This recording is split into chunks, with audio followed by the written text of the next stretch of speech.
Hello and welcome to episode 101 of the DaebakCast.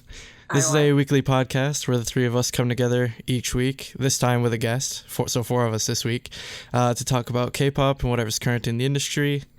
This week we have 2 album reviews, one of which is a auto-reverse, and 2 topics. Yes. Yeah.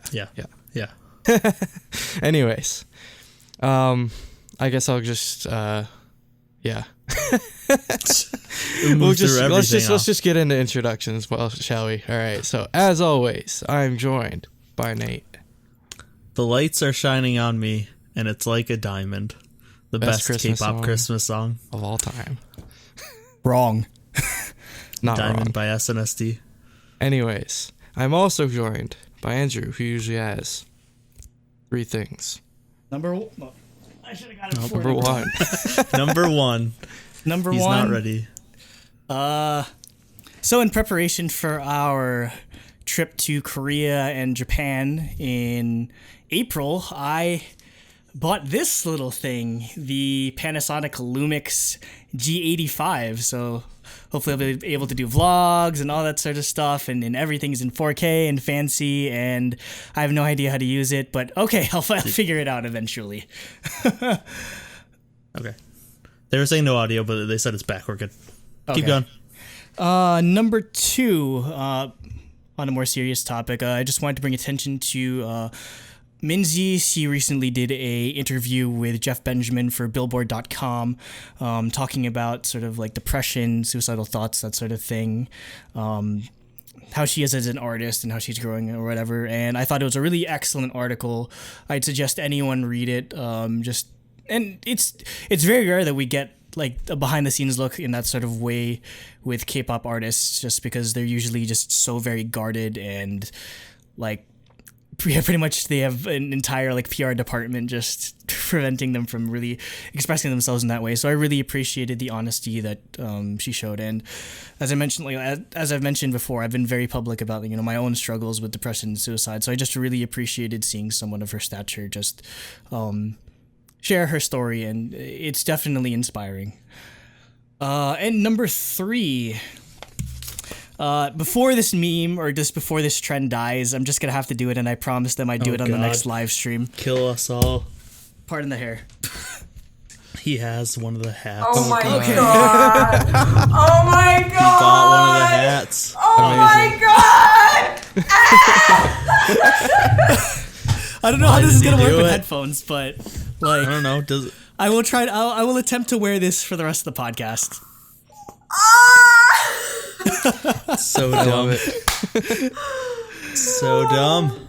Yes. Does it? Yeah. Does it work with headphones? No, Try like it. Oh, it does. There you go. Amazing. God. Oh my god. And those are my 3 things. Before I forget, as always, if you're new here, hello. This is kind of going to be a mess, but introduce herself. Before I wanted to Or you want to do this mention- before? Okay. Yeah, hello. We're kind of a mess. Also, subscribe. Like, if you're listening on our audio feed, you probably have no idea what's going on.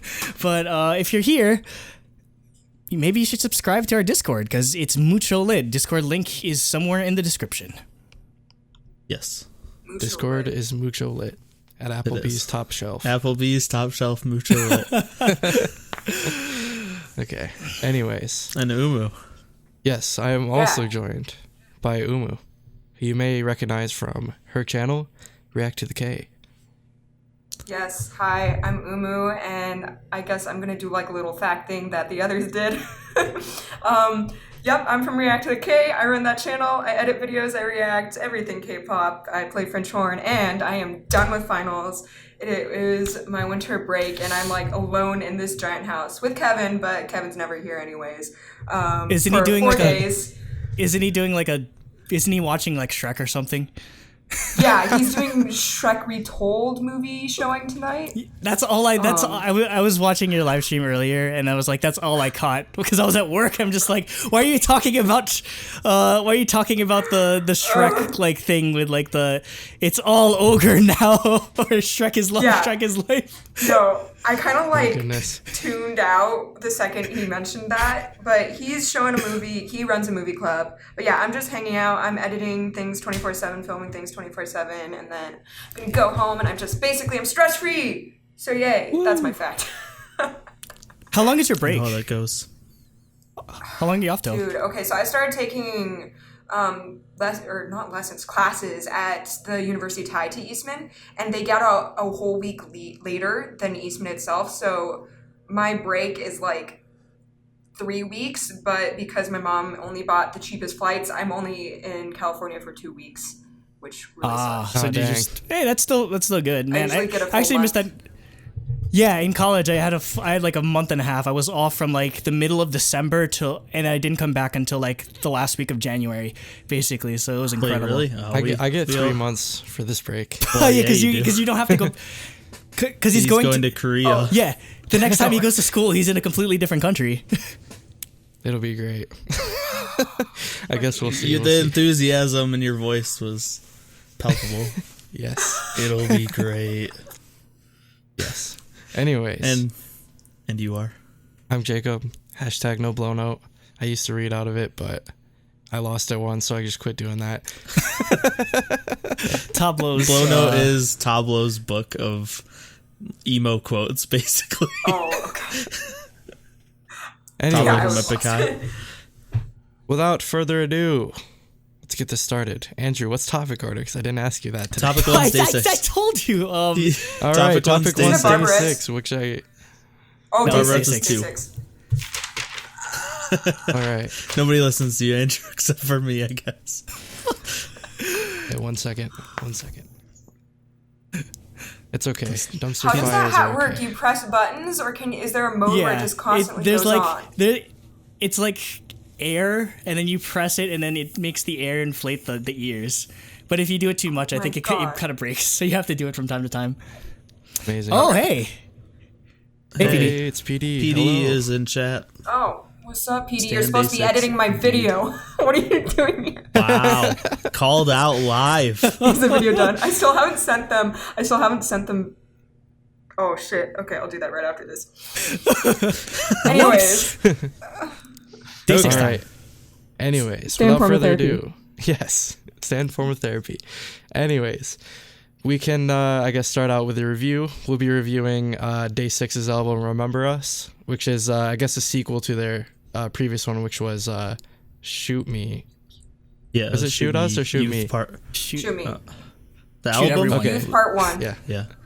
yeah. It was Youth Yeah, Part yeah. 1. Anyways, so from there we can go into the first song, which is "Hurt Road," and this song was really interesting to me because it had a very simplistic, not like a ton of instrumental, and it kind of was empty enough that their vocals really shined well, and I think that's what made this song stand out a lot to me. Is it was just raw vocal performance, I guess, for the most part. Yeah, I love the intro to the song. I thought Wampil's voice and the piano worked so well. And then I thought it was nice. I felt like the song built enough to just enough to where it didn't lose its sentimental sad feeling. But it wasn't it kept it from being too slow and just ballady and piano focused. But like you said with vocal performance, I thought this was a really good song to showcase, just like how Stray Kids has 9 members and all of them somehow have unique singing and rapping styles and voices. DAY6 is another group like that where all the members have very unique voices, and I think this showed it off really well.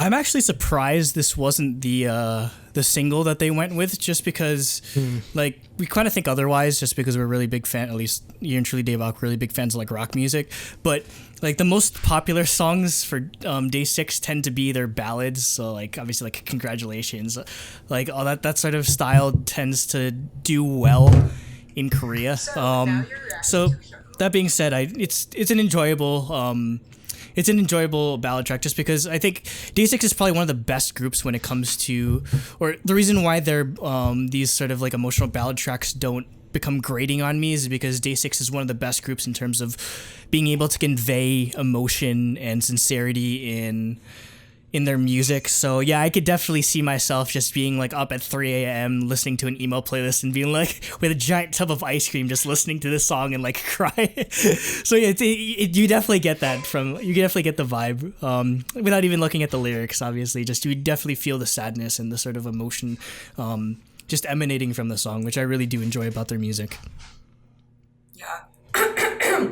So before I get started, so Kevin and I filmed our first listen to this album yesterday, so I've only had less than 24 hours, maybe like 5 hours to listen to this album. And I've gone through multiple phases of, so like I had my first reaction to it, which everyone will see tomorrow. And then earlier today, when I was kind of in a bad mood and I was feeling really critical towards things, and I was like, wow, I really don't like this album.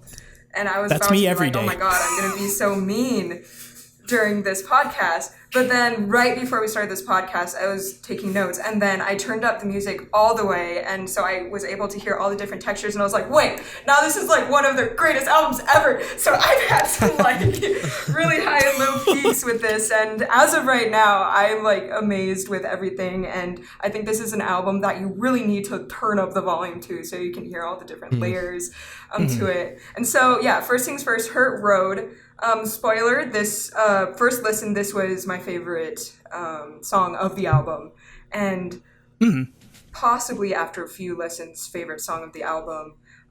Basically, so like, yeah, it starts with a very thin texture. It has the All Alone tambourine, and I was immediately drawn in by the melody, because Day6 is just so good with their melody writings, because it has lots of dynamics and leaps and obvious phrasing that really just grabs your attention. And of course, when we start to get thicker texture, we have Doan coming in. It's like actual dynamics. He hits the drums lightly and then crescendos and eighth notes.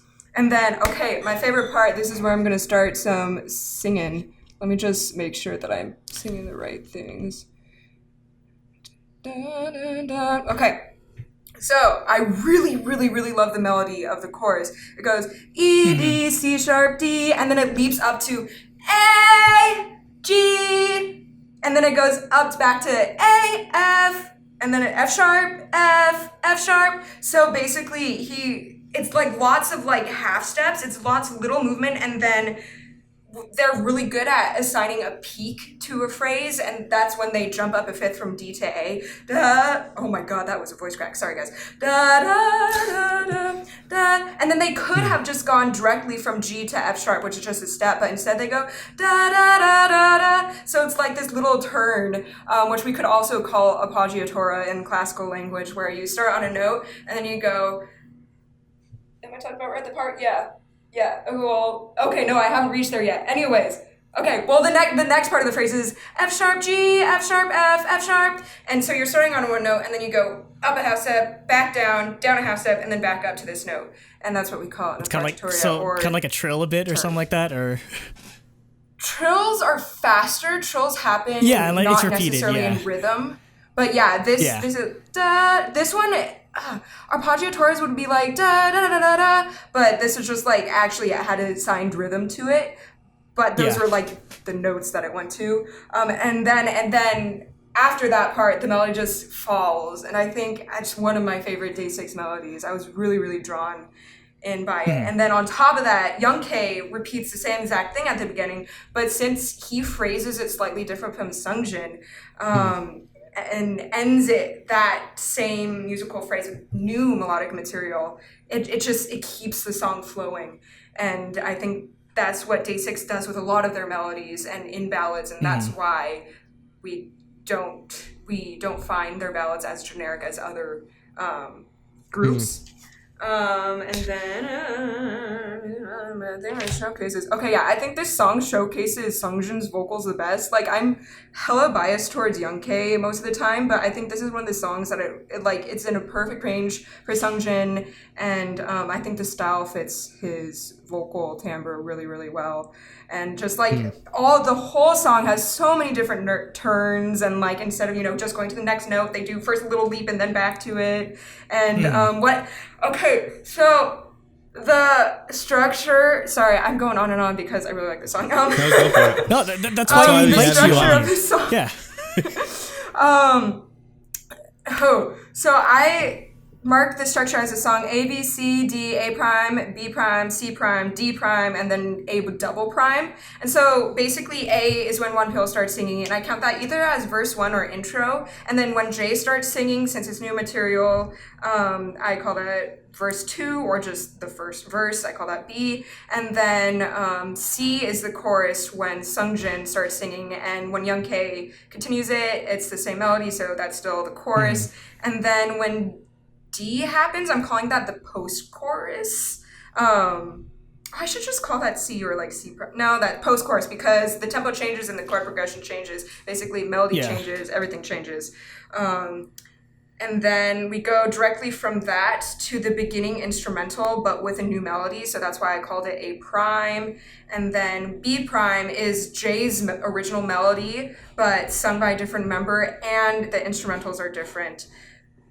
And then, okay, what I love is that when the first chorus appears, it's Sungjin and then Youngtae singing. And then this chorus, how they vary it is that they have Jay sing it first, then Wonpil. So they have two completely different members singing it. And on top of that, there are vocal harmonies. So that's why I called it C prime instead of just like another plain chorus.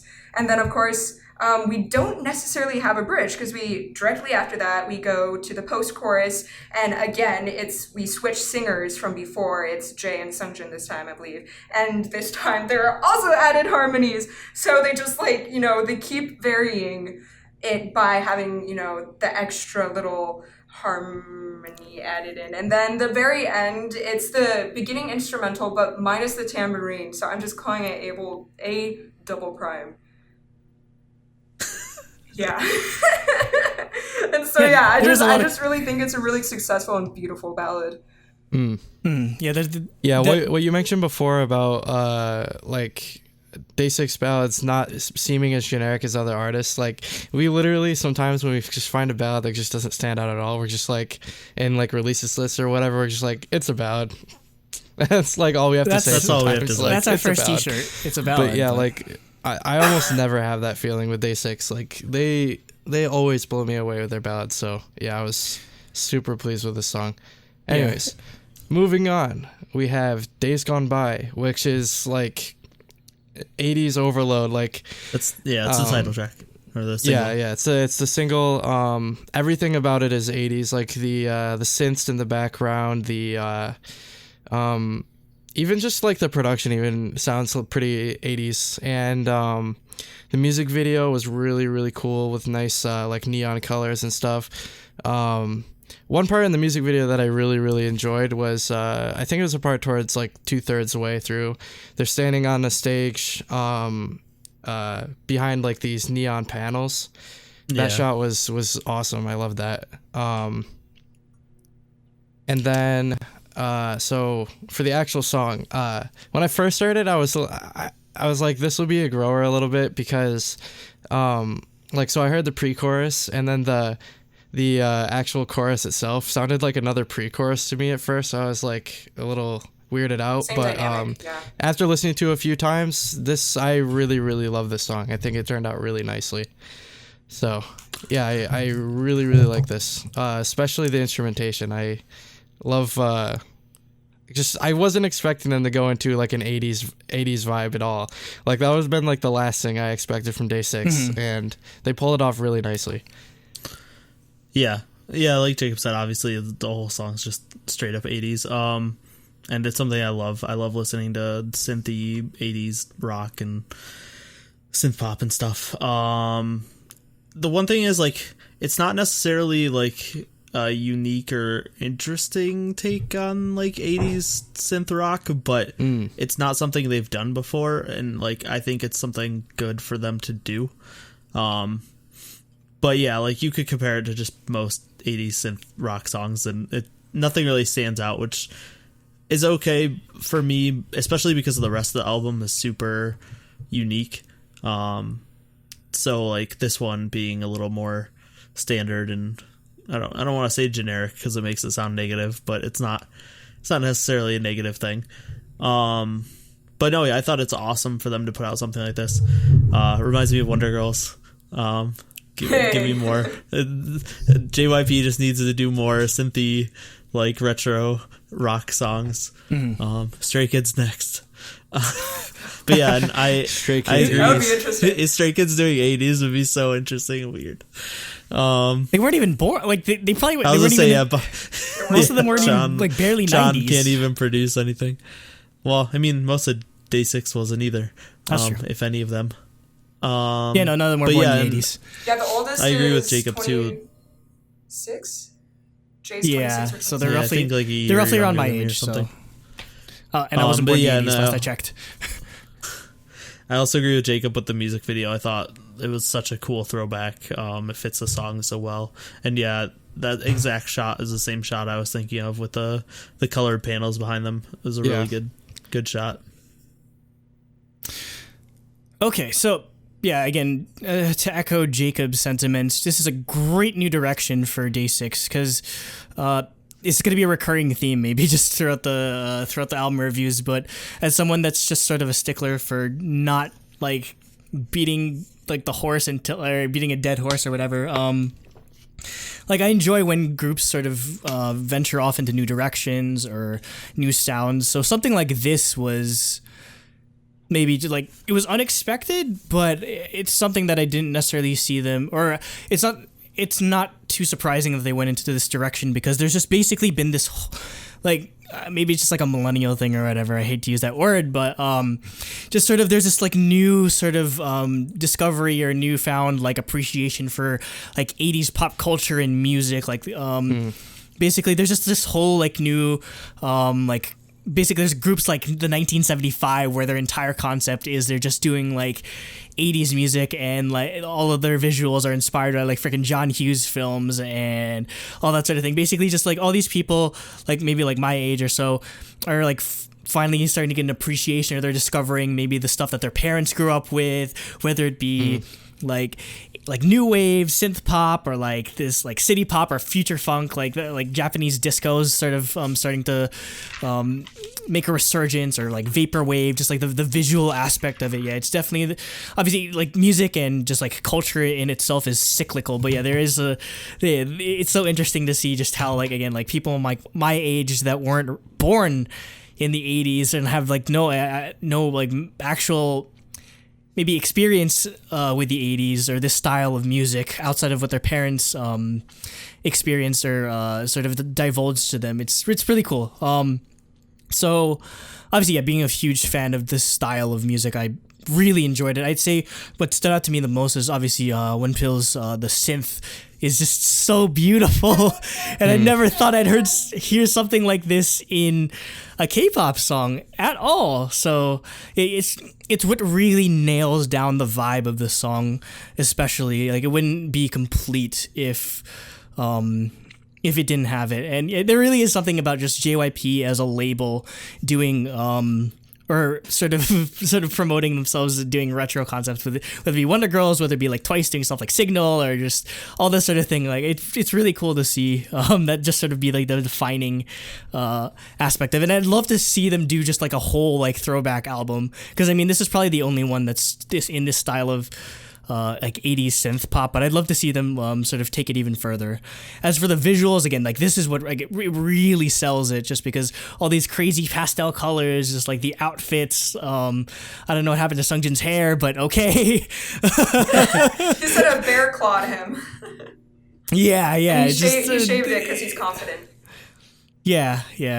But again, as a huge fan of just like this style of it's weird that it's weird to be nostalgic for a time period that you didn't exist in, but there is a nostalgic aspect of it. Like, and I'm not alone, because I mean, like I said, like the 1975 Paramore's latest album, just like it's all this as like new wave and synth pop inspired stuff. And this song straight up sounds like there was an old movie called St. Elmo's Fire, where like the theme of it is like very similar to it. Like I don't know if I can't recall it, like, or I can't sing it off the top of my head, but it's very, if you could look it up. I know it's probably a song that's way before any of you guys' time in the chat, but you could definitely see the similarities if you compare it to this. Umu. Okay, yeah. I think the reason why my first reaction to it was I was just so shocked. I wasn't, like you guys keep saying, like we wouldn't think that they may do this style of music. And I think it's just because I'm so used to hearing DAY6's vocals and timbres with more modern songs and with, melodies that move around a lot more. And so my first listen, I was like, especially since I hadn't listened to much 80s music, or at least recently I haven't, I was like I was on uneven ground. And so, okay, like all other my days, it's grown on me. What were you going to say? You're not used to, it's not your sort of forte, so to speak. Yeah. But like today I went back and I was like, wait, okay. Because I grew up listening to my parents' music, and I must have listened to 80s music. And so the ones that I actually actively listened to throughout middle school. It was mostly middle school when I listened to this stuff. But it was like, Don't You Forget About Me, Blondie's Call Me, I Have the Tiger, like Queen stuff released in the 80s, Billy Joel, Uptown Girl, that style of music. And so as I started to remember, like, oh, okay, I can connect these, and then I re-listened to Days Gone By, and I was like, okay, I'm familiar with these sounds. And it started to feel so natural to listen to. And on top of that, like, I turned off my musician brain. I was like, oh yeah, I can dig this. And as long as, I don't try and analyze and be like, oh, there aren't any rhythmic variation in this part, like, I can enjoy it so much more. Yeah. And then basically, I'm so mad that I didn't hear the pre-chorus modulations my first listen. I feel so ashamed. Yeah, Kevin pointed out during or afterwards or something. I was like, wait, I did not hear that. But now that I am listening to the music, the shifts are really obvious. It switches between relative keys, and then during the instrumental break, right after the chorus, it goes to the parallel minor. So it kind of adds in this dark edginess that I feel like the 80s music that I've heard has sometimes. Yeah, so that's just a definitely nice little darker creep. Yeah, it's definitely that's definitely a purposeful stylistic choice, just because that's basically a trope after a certain point, like, or that's a trope where just like in like 70s 80s music where basically just everything's super happy and whatever, and like almost every song just has like a modulation towards the end, and like just like it just sort of became a trope for the time period. So it's not surprising that they sort of incorporate that into the songwriting. Yeah. So since I am not that familiar with that, style of music, 70s, 80s, 90s, I can't say much to it, but I mean, all I can say now is I enjoy it. And I'm ready to move on. Good enough for me.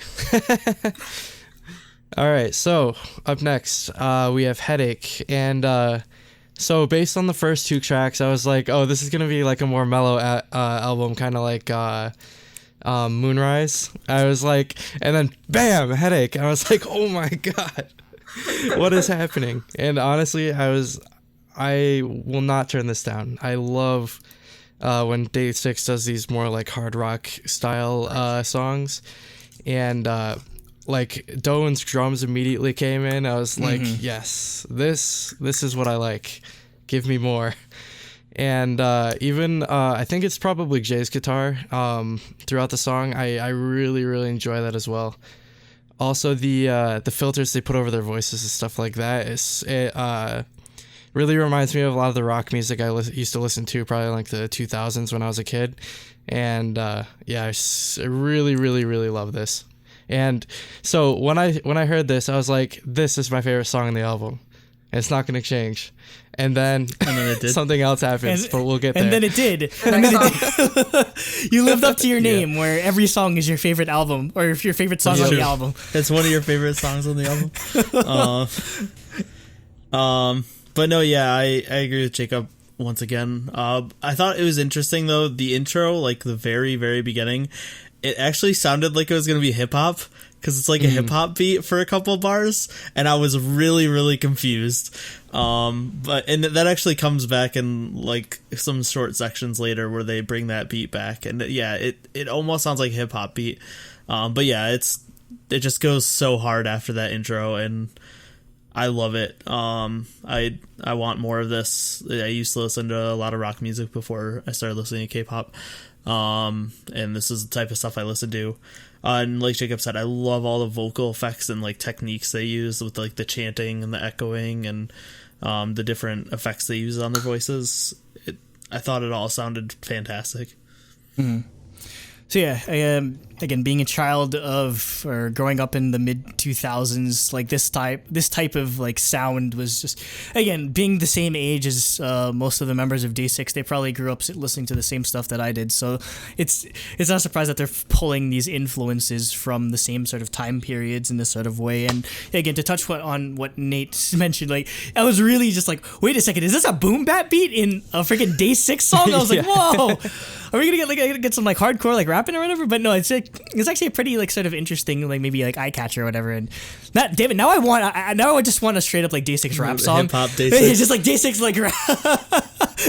Like they can't dance, but maybe they can rap. They could probably do that. I mean, we've heard J rap, we've heard Young K rap. I think just probably Dowoon, Sungjin. Sungjin's probably like rapped on like variety shows. Just have Changbin come in and guess. Oh yeah, like Changbin, and then do like rap rock with Changbin. Yes, please. Yes, just give me like a straight up Linkin Park song. Like yeah, exactly. No, we need a Stray Kids DAY6 like Linkin Park-esque like song collaboration thing, like subunit, or make a whole subunit. Just give me a whole album. Stray Kids Mama performance with was it District 9 or My Pace? That yeah, District had, 9. The mix was fucking amazing. That was lit. Yeah. It was. Yeah, just like basically Mama was sort of summed up in, let's put a rock remix on every song, and I'm just like, okay, I'm down with this. I'm down with this. Like, yeah, we did our Mama recap last week, and I'm just like, it's a rock remix. I enjoy it. Anyway, getting back to the actual song again, yeah, just like what Jacob mentioned, Doan's drums just really stand out again. Again, just obviously dipping your toes into like the sort of like hard rock punk, pop punk sort of aspect of it. The drums are definitely probably one of the most important parts of it, outside of just like actual like keeping tempo or whatever. It's just like it often is like sort of like it's the main driver, and sort of like it helps deliver like the hardness of the sound just because of how intense the drumming is. And I think maybe this is a popular unpopular opinion or whatever, but I just think he's super underrated for his Doan's super underrated for the technicality that he's able to display. Obviously, K-pop isn't like some crazy like black metal song with like blast beats and like non-stop like double bass or whatever, but just the technicality that he's able to show in these arguably more simplified pop songs is still incredible, and it's always something that stands out to me. Just despite being like so well versed in rock music or whatever, there's something about his drumming that's just really notable in that sort of way. Okay, well, so for Headache, yeah, like Nathan said, I legit thought I was gonna start with rapping. Like, I was so ready for Young K to come in and just start spitting some bars. But nope, it just immediately went into a minor song, kind of hinting at the Dorian mode. And so because it's minor and it has the same grungy guitar sound as Warning from Shoot Me album, I kept comparing it to Warning. And it's actually similar in more ways than just mode and sound. It is very full of texture throughout the whole song, and on top of that, it's also pretty chromatic with its melodies and progressions, but it never lets up until like there's like 2 bars of thinner texture around halfway through. And that's the same exact thing with Warning, where Jay goes na na na na na na na na, but you're gonna, so like that part, like those are the only two parts each song's led up on. So it's similar in the way that they carry out just overall sound. My favorite part is the post-chorus. The pitch bend is so, I cannot. Okay, so I think You can't read your own handwriting. I can't read my handwriting. Wait, I have to like. That's why I started listen to it. typing my notes. Okay, it's post-chorus. Young K singing. Okay. Young K's going, babe, like don't stop, something like that. And so while he's bending pitch up, like the bass guitar also does some pitch bending. So I thought it was really cool, contrasting, like wiggly moment. That was like, yeah. That's so cool. That's definitely a punk thing too. That's a technical term, right? Wiggly. Moment? Wiggly moment, yes. Write it down in your music dictionary. And then when the chorus comes back a second time, they change some things up and they add some like, hey stuff in. And yeah, the bridge is a nice change of progression, nice change of groove, and then it varies, the very last chorus is changed. So they had some nice moments where they tried to break up this constant sound. Overall, after the first 20 seconds of hearing this song, you kind of know how the rest of it is going to carry out, and it does exactly that. So, personally, I like when they throw things my way that I don't know is going to happen. Because, like you guys said, the drumming is really strong, but it is, the same thing throughout. He uses the same transition rhythms, like digga-digga-da-da, into the next one is boom, ba, boom, ba. Though, at the beginning, the chord progression has, this little hiccup. It's like da-da-da, da-da-da-da-da, it's syncopated a tiny bit, but that never returns, and I kind of wish that it returns. But yeah, okay, those are my thoughts on Headache. All right. Next up, we have 121U, which I'm assuming is supposed to sound like want you, or something, maybe. Want you? I have no idea. I thought it was I thought it had a deeper meaning. Well, I have no idea either way, but anyways, so going off of Headache, which I previously was like, yeah, that's my favorite song hands down, and it's like boom, this just blew it right out. It's like as soon as the guitar came in, the really, really deep bassy guitar started coming in, I was like, yes, keep coming, keep giving it to me. And it's just the song blew me away. And it's just it's hard to describe. I just I just can't with a song kind of thing, I just give me more hard rock DAY6. I love it. I Fun fact, it's will in the never same turn key. it down. It's in the same key as Headache. Yeah. But yeah, you can tell that I have similar music taste to Jacob, because this is also my favorite song. I think the way I described it was how rugged it is. The song just sounds really rugged. And I thought it was awesome. Just right from the beginning. The other thing that completely stole the show for me was the drums. There's so much tom usage, and I couldn't focus on anything else throughout the whole song. I would just only focus on all the different fills he was doing. But I loved it so much. Yeah, that's easily my favorite song because of that. Just how hard it is, and yep. Yeah, that's the good thing you mentioned it, Umu, because that's actually the first thing, or one of the things I noticed going from Headache to 121U. Just it's probably on purpose that they put them sort of back to back, because the songs tend, since they're in the same key, they probably made it so that it's supposed to sound like one seamless or some one continuous sort of sound, and again very similar in terms of just instrumentation. I'd say probably the main difference would be is that Jacob, you're gonna love this part. It's got the Foo Fighters effect, or basically just and sort of incorporating what Nate was talking about in terms of tom usage, just verse, just to provide a contrast between the verse and the chorus. Verse is just mostly just just tom fills, whereas once you get hit in the chorus, it's like mostly snare, crash, that sort of thing. Again, just the separation between just like the low end and the high end of that is it's definitely on purpose to sort of differentiate the two.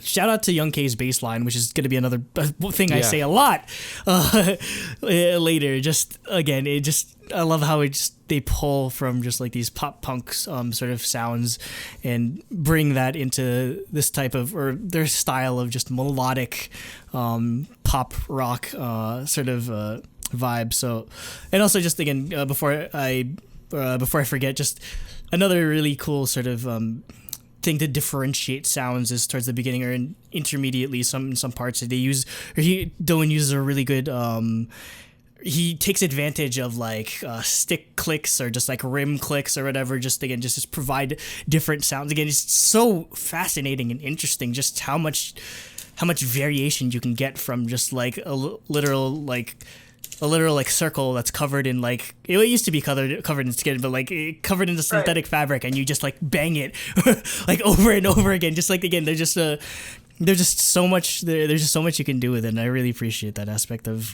Doan's drumming. Yeah, I was going to talk about that. One of the highlights of this song is the fact that the drums do keep changing throughout the entire thing. There's so much variation, so much difference, using, going from just like a tom rhythm and bass drum to the snare drum, and then switching between toms and snare drum, and then just going crazy on the cymbals and hi-hat. So that's what drew my attention during my first listen too. And then I also happened to compare this to Headache, and the melody and chord progression, or like just different instrumental notes, are also very chromatic, very minor, so it kind of sets up the same vibe, but yeah, it's so different. And I'm not sure what to say other than what I said in my reaction, because I don't want to repeat exactly what I said in that video and spoil it. But yeah, I think the second time the pre-chorus shows up, the first time Doan just uses the toms, and then the second time he uses more of the bass drum, and then transitions to the toms, and then to the snare and cymbals during the chorus. But what I wanted to talk about is the bridge. And okay, so basically what I'm gonna do is I'm gonna attempt at singing again and talk about the different phrasing between the I swear I can sing, guys. I believe in you, Umu. Thank you. But I'm gonna listen to it and try to exaggerate their phrasing, and just talk about why this bridge is so cool. So just a second. Okay. Oh well, I guess the first thing that makes One Peel's and Young K's part different is, of course, One Peel's part is filtered, and then also the lyrics are different. So he phrases, just a second. He goes, "You don't," and it's very gentle, and then he suddenly jumps out on "love," so it's like "you don't," and he kind of crescendos on "don't," and then suddenly "love me," and so he's just building. That's almost like a jazz sort of thing, like how kind of like the vocals sort of are, the vocals in a lot of jazz songs are kind of like emulating like a muted trumpet, and you just letting it go, or just like letting it increase, that sort of thing. So there's that jazzy element to it.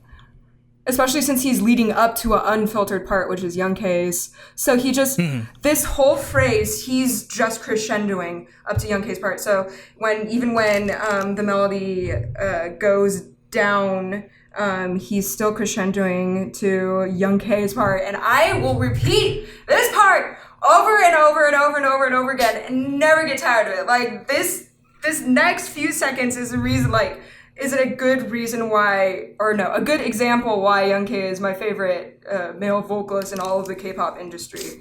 And I cannot sing oh what my God. He does. Yes, all the K-pop. He's so theatrical. He can sing in whatever style he wants, and he can do any. This is really going. Okay, so he immediately, when he starts with "you don't," he already sings it differently from One Pyo. He goes "you don't." He goes "you don't," and Yeah, and then the knee, he like adds some like growl to it.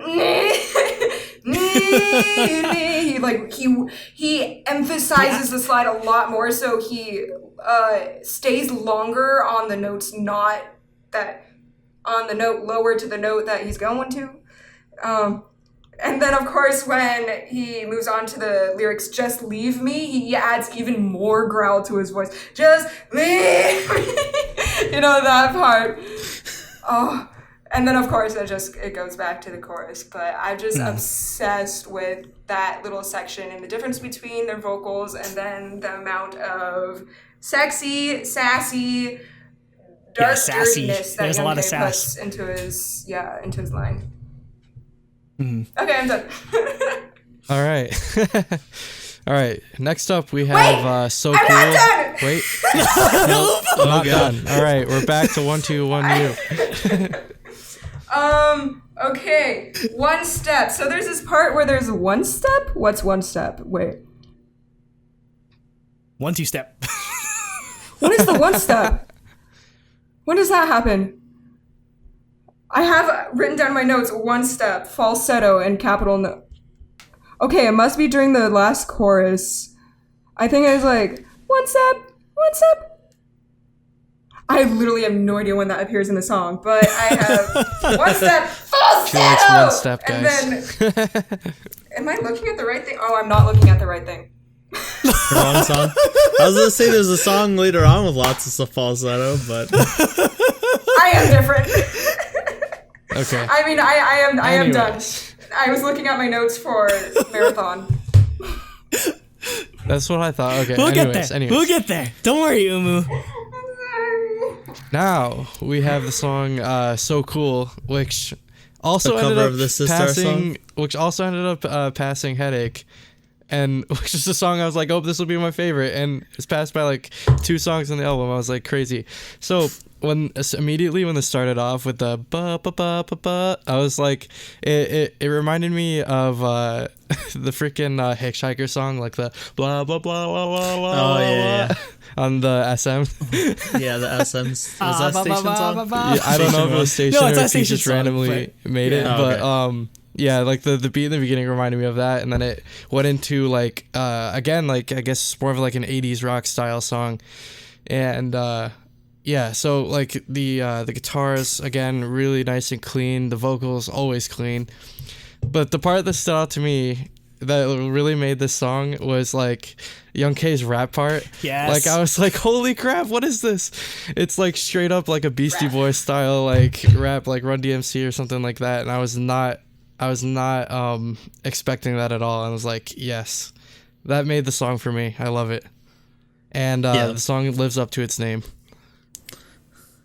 I'm just sad you didn't do it's a cover of a Sistar song. You did.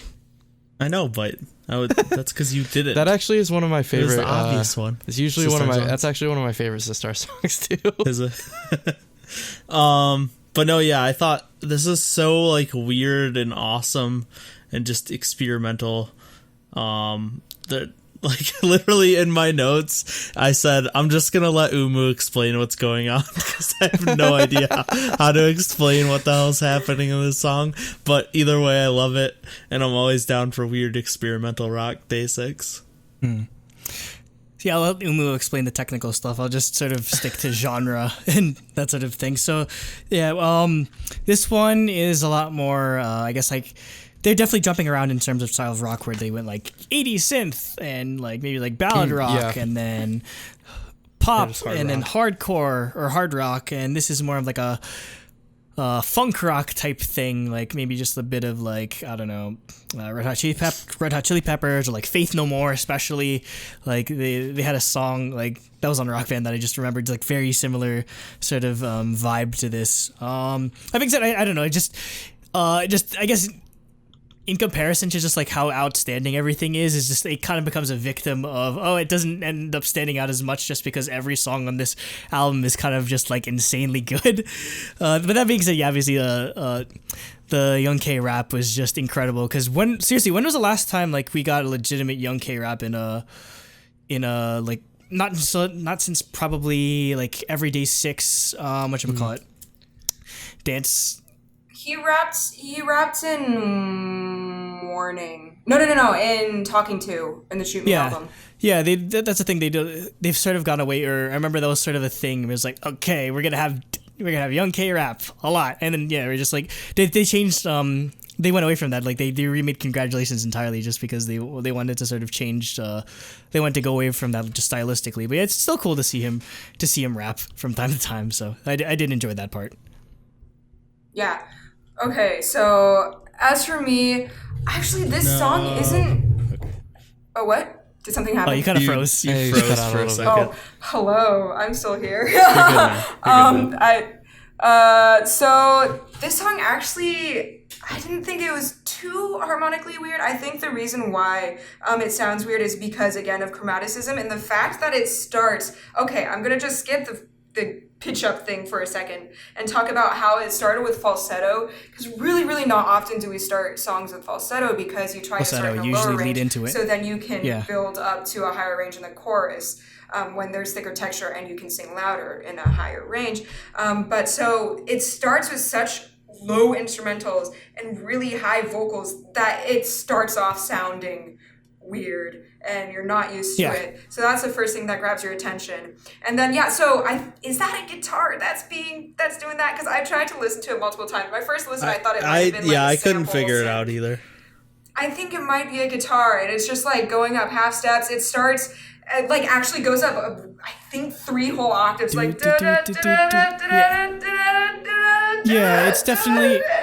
it's definitely some type of sort of chopped sample that they like. Again, like Jacob mentioned, that's a really big Beastie Boys sort of thing. Like they have entire songs where just like that was the instrumental of it. Basically, they just put like a drum beat and that is the instrumental of it, and it still made it interesting just because like sort of like chopping instrumentals together, like or chopping or separating it like that was kind of just like new at that point. So yeah, right.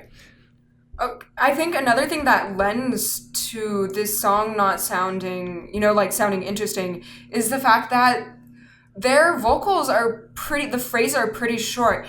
Da, da, da, da, da, da, da, da, da, da, da. Like, it allows, like, lots and lots of space. So it's as, like, choppy almost as what's underneath. And so it's, like, a little bit halting and not as lyrical as their other songs. Bass days. Oh, yeah. Cool thing about the bass doesn't move around too much, but during one of the sections, I didn't take note which section, but like it stays at one note for a really long time, and then it jumps up an octave and then back, and then jumps octave and then back. And I felt like I really enjoyed like the first half of the song because it does feel really fresh with all the amount of things going on and the chromaticism and the like harmonic side steps.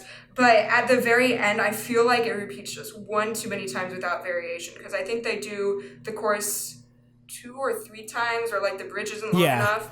And so I got a tiny bit tired of it by the end. But like if you watch our first listen, Kevin's like, I'll never get tired of that. So it depends how much you like the melody. Spam it. Yeah. All right. Okay. Coming up next. Coming up next, we have Marathon. And again, kind of an unexpected turnover in was freaking out in like 5 frames genre. per second. Yes. Yeah. It's true. That's the thing. It was just like, oh my god. But it's like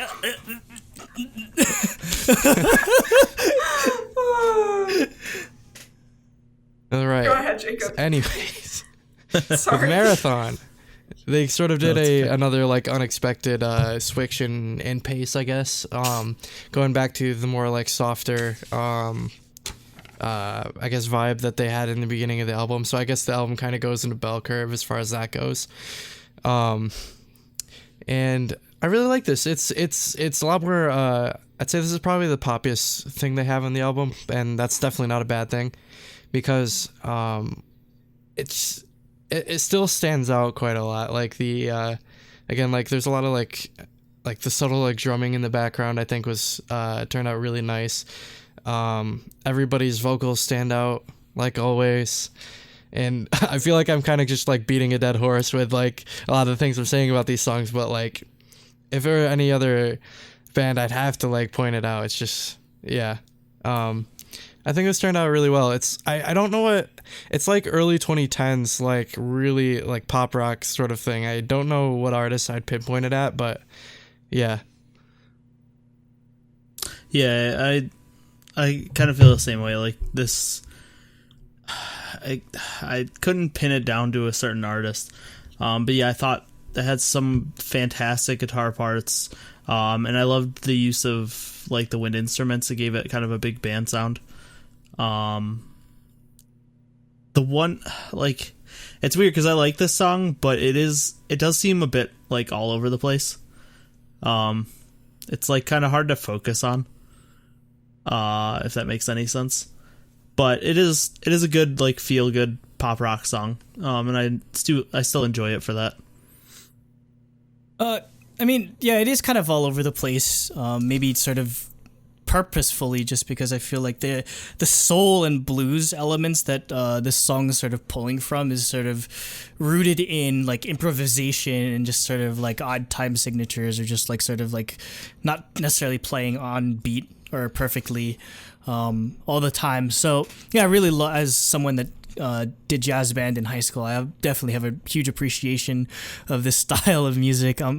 Maybe to nail it down to specific artists, I mean, like sometimes like John Mayer sort of messes around with like blues and sort of like jazz soul fusion type of music from time to time. So maybe early John Mayer, he's definitely more into just sort of like not country, I'm just sort of like bluegrass music currently. Or maybe there's another artist I was really into back in the day called just like Alan Stone. He had like a song called Figure It Out that got really popular. So yeah, just that it's definitely that sort of revival of this type of like blues feel that sort of gained popularity in the 2000s. I'd say my favorite part of it is the like that sort of like bridge. We're just like we're just them saying it's okay to be slow, not necessarily for the vocals. Yes, walking bass line. I'm such a sucker for it, just because pretty much that's the extent of like my bass playing. I was like do do do do do do. Pretty much like all I did in jazz band was just like, okay, walking bass line, walking bass line, walking bass line. And then one day my band director was like, okay, we're gonna do a bass like focused song called The Chicken by Jaco Pastorius. And I'm just like, it's like dun da da da da da da da. I'm just like, oh my god, that's too much for me. So like, yeah, I really love. I'm just a huge sucker for walking bass lines, and in complementary with those walking bass lines, just like the lightness of the drums, were just basically Doan's just switching to just like mostly like very like light like ride cymbal taps, that sort of thing.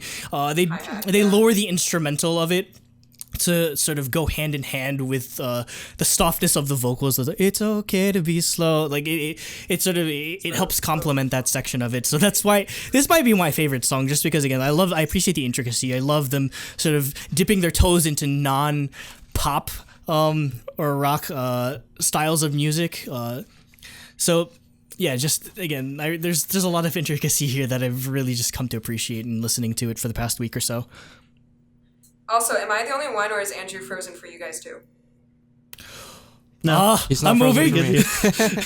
He's here. He's moving. Could you hear him at least? Frozen. I can hear him, but he's just not moving. So okay. I was wondering. Okay. Anyways, I second everything Andrew just said. I just thought it was so true to this style that they're trying. And I can't name any specific artists, but it's definitely, that jazz organ at the beginning while like harmonizing with it on the vocals. And it's such a cool texture because, your voice can't vibrato that fast. And so we have this very smooth, solid, like, I think Young K was harmonizing with 2 notes above or below the jazz organ, and so it was just such a cool texture that they start with, and the chord progression felt very familiar of like an older song. And then right after that section you kind of expect it to build, but it goes immediately just to guitar and vocals. And then I wrote in my notes, I really like this part. I don't know if you can see it. I really like this part. I'm just gonna read what I said because it's there. Oh yeah, hard vocal leaps to falsetto when Wonpil sings. Like there's this part where Wonpil could have easily just sung 2 notes just in his chest voice, but instead he flips to falsetto, and I attempted doing that, and it was hard. That's actually the same thing for this second verse and Jenny's solo. Da, da, da, da. It's like switching from chest voice to falsetto while like going up like a certain amount of stuff. It's hard. It's hard to do. So I was like, respect. Yeah. And then when Young K takes, this happened a lot. This happened in the bridge in So Cool, but or the one before that, whatever the Wonpil starts and then crescendos to Young K's part, because Young K takes the same melody as Wonpil and sings it at a louder dynamic. So we already have variation. Okay, and this is the first time they say 1 step. This is the song where they sing 1 step. And someone's singing like really, really freaking high. And it happens multiple times. This is like also the horn line, obviously fake, but not too bad of a sound. Saxophone and trumpets. They interrupt to transition to the next section, and then the next section they appear again. So they don't use the horns just for that one transition, which has been a problem in past songs where they just use like one instrument to transition and then it never appears again in the song. So I like that they introduce it as like it kind of like a slap to the face, but then like it continues on in the song. And this is another song that I think really highlights Sungjin's voice. And oh my god, those guitar runs! Bruh! Yes. Bruh! Yeah. That's super John Mayer-esque. Like that's like John Mayer out the ass, man. Okay. Okay, because we don't hear DAY6 do many solo runs very often, and so I feel like they're growing more confident and are able to, show off more and more on their instruments. And the bridge, it's such a classic bluesy walking bass line, with the vocals, typically doing melodies that the bass line would require. And I have to really respect Dowoon for, picking up this style because, he's been training as a rock percussionist this whole time. And jazz is so different. It's such a different swing. Though I have a feeling that if my jazz percussionist person on my channel, Steven, would listen to it, he'd be like, yeah, I can tell he's a rock, he's trained as a rock drummer. Yeah, because when you're just sort of like transitioning into it. Yeah, exactly. You have like, few habits that you sort of bring into other. Yeah. We were listening to a jazz song the other day, and he's like, the drummer is trained as a rock musician. He's like, I could tell. And I was like, ooh, please tell me more. I can't remember what reaction that was, but, and then, when the horns return towards the end of the song, the vocals double it, and once again, someone sings pretty freaking high, and that's probably Young K, because his range is insane. And, I love the kind of improvisation or just whatever the lead guitar has during the last chorus, because once again you have a new melodic line instead of, I think, they might do vocal riffs in the last chorus too, on top of having the new guitar line. So I just that at this moment, this song is my favorite song of the album. See? Good choice, as are all the songs on this album. They're all one of Jacob's favorite songs. They are. All right, anyways, I guess from here we can move on to Beautiful Feeling. 아름다운 느낌. All right. So yeah, again, wrapping up the album with a more lighter feeling. Although instead of like in contrast to Hurt Road, it being pretty like sad and sorrowful, this one is it has more of a, I guess, open outlook and happy and, stuff like that. I haven't actually read the lyrics, so I don't know if that's true, but judging by the title, I'd assume so. Just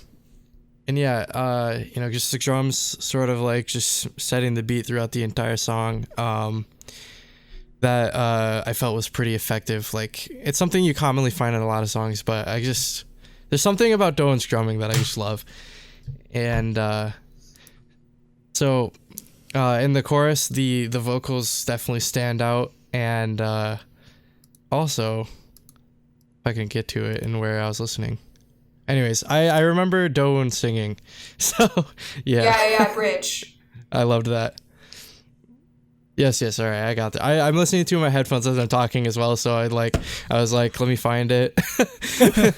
But yeah, I was really happy to see that because I remember him saying that he was getting singing lessons so he can also sing on the tracks.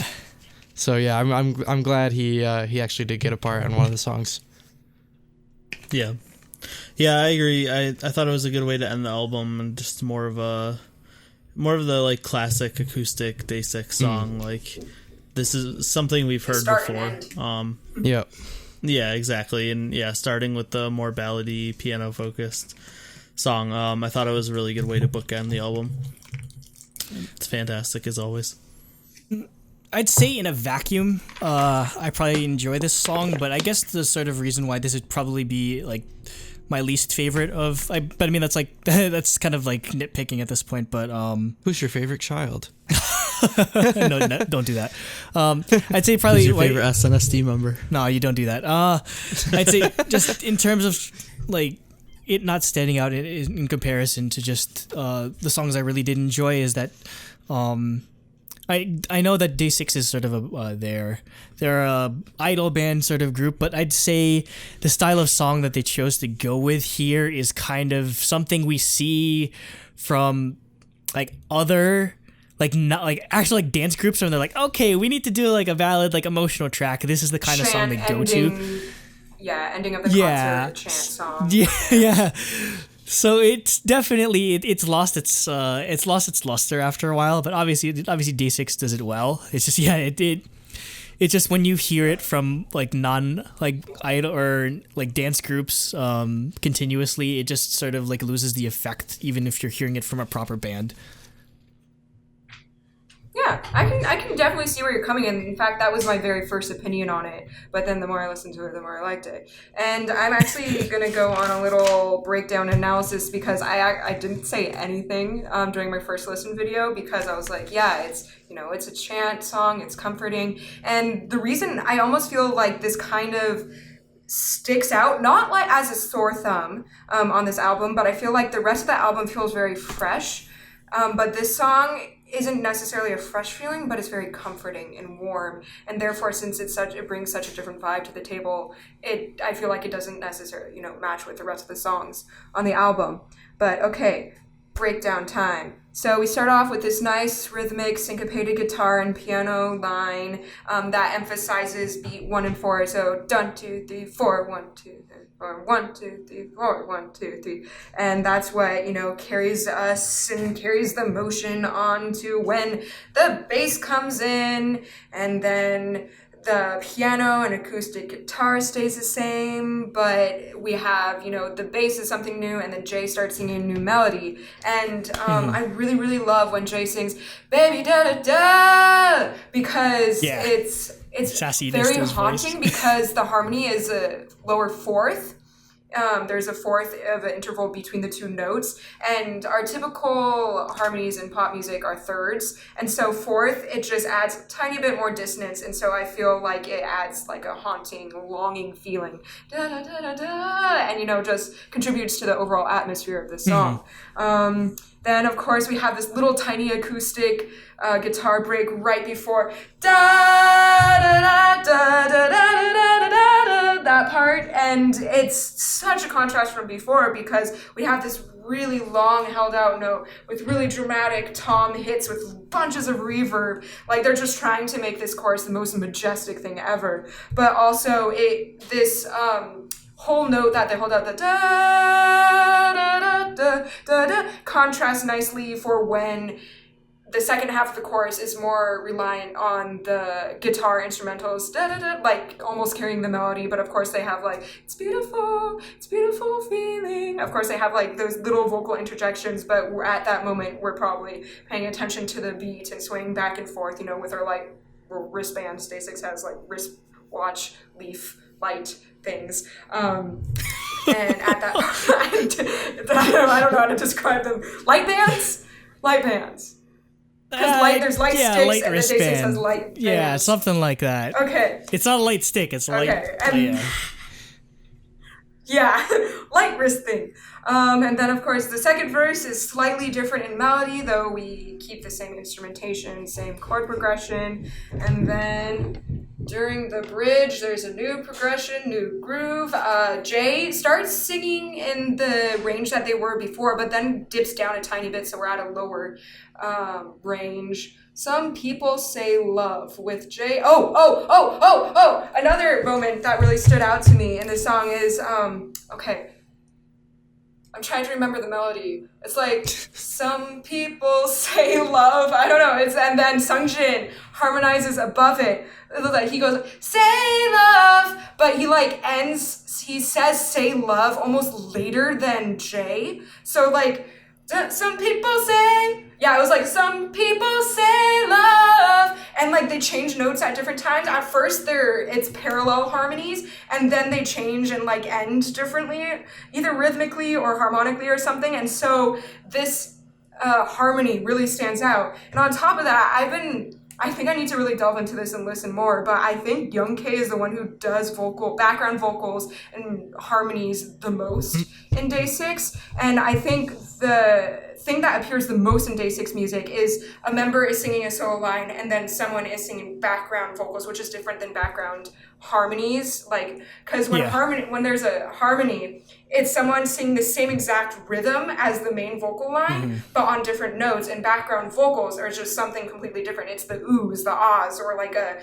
contrasting vocal line. And so it's very rare that we get two different members obviously harmonizing together. I'm pretty sure that's rare. And so the fact that Sungjin and Jay harmonize during this bridge, I think they harmonize one more time towards the end of the bridge too. But it really stands out because we're used to hearing Young K harmonizing or, something else. So we need more Sungjin harmonizing with Jay. We like this. Yeah. Okay. Just to read a comment real quick. Bob on Suck says, Andrew needs to keep the beat with his ears when Umu sings. So basically, when you're like da da da. Oh my god. Okay. Wow, that took an hour and a half. God, the hat. Yeah, for one album review. It's a good album. That's why you could. Yeah, that's basically like an entire podcast. Yeah, Barbara, it's half Alright, guys. half as long. So. Oh, people are gonna watch it anyway. It's Christmas music because your name is on it. Yep. Anyways, I guess we can get into ratings. We should explain the rating system. Surprise. Wait, what? Oh yeah, the rating system for people who don't know, because there's a lot of new people here. Basically, we rate on a scale of 6 out of 6 for songs, 3 out of 3 for concepts, which would be music video, arrangement of tracks in the album art, anything that has to do with the overall concept. Yeah, choreography. And also, lastly, a 1 out of 1 for a bias point. So basically, because we only do whole points, it's basically to decide whether it's a 9 or a 10, whether you deserve that. That's what it's meant for, but we end up just giving it to everyone. To everything. So it's basically a free space bingo. So there's that. So anyways, I think it's no surprise that I actually gave this album 10 out of 10, just because the way I do it for music scoring, the 6 out of 6, if I would take every single song in the album and put it on my playlist, bam, it gets 6 out of 6. That's good enough for me. This was a really, really good quality album. I loved every song on it, and so that's why I gave it a 6. And then I also gave it 3 out of 3 for concept, because I think somebody mentioned in chat, the arrangement of the tracks is very nice. It's sort of the vibe-ish. It's very bell curvy, and it also seamlessly, I guess, links into the part 1 album. So you could sort of arrange them as a full album on together, which is unrelated, I guess. I like to do that with Bolpagan Sa's Red Diary album. I like to listen to that all as one thing. And this definitely links up well together. And then music video, it's super, super well pulled off the 80s aesthetic. Again, that one scene with the neon panels behind them, that was beautiful. I love that shot in the music video. And so I obviously will give them a bias point. So yeah, 10 out of 10. I absolutely love this album. Surprise, surprise. Since I love everything, I also gave it a 10 out of 10. I give everything a 10 out of 10. Yep. No, it's not true, but... We just love everything here. Yeah, pretty much. I'm easy to please. But no, yeah, I thought pretty much the same reasons Jacob had. I thought all the songs were fantastic. I'd regularly listen to all of them. And yeah, I thought the music video was fantastic. Arrangement of the songs. Obviously, they don't have choreo, but... yeah. So, yeah, 10 out of 10 for me. Okay, I'm giving it a 5 out of 6 for the music. I did enjoy most of it, but again, I don't think it necessarily hit my standards for perfect. I'd add everything, or just I'd want to listen to everything over and over necessarily. But that being said, what I did like is just outstanding. So I mean, obviously, it still deserves recognition in that department. 3 out of 3 for the concept, just because I am a sucker for anything 80s aesthetic, old school sort of stuff. This is it's something that again, they nailed it down so perfectly. I don't think the song of Days Go By would have worked as good if they didn't nail down the visual element of it. So I really weigh that just very heavily in terms of how well they pulled off this concept. So that's a perfect score of 3 out of 3. And I'm giving it a bias point because obviously I have to, or else Jay will yell at me on Twitter or something like that. I don't know. And I mean, even before I knew who DAY6 was, I was really, but once I realized who DAY6 was at KCON, I was just like, wow, they're an awesome group. And then ever since then, I've just sort of definitely fallen in love. Or again, DAY6 is such a breath of fresh air when it comes to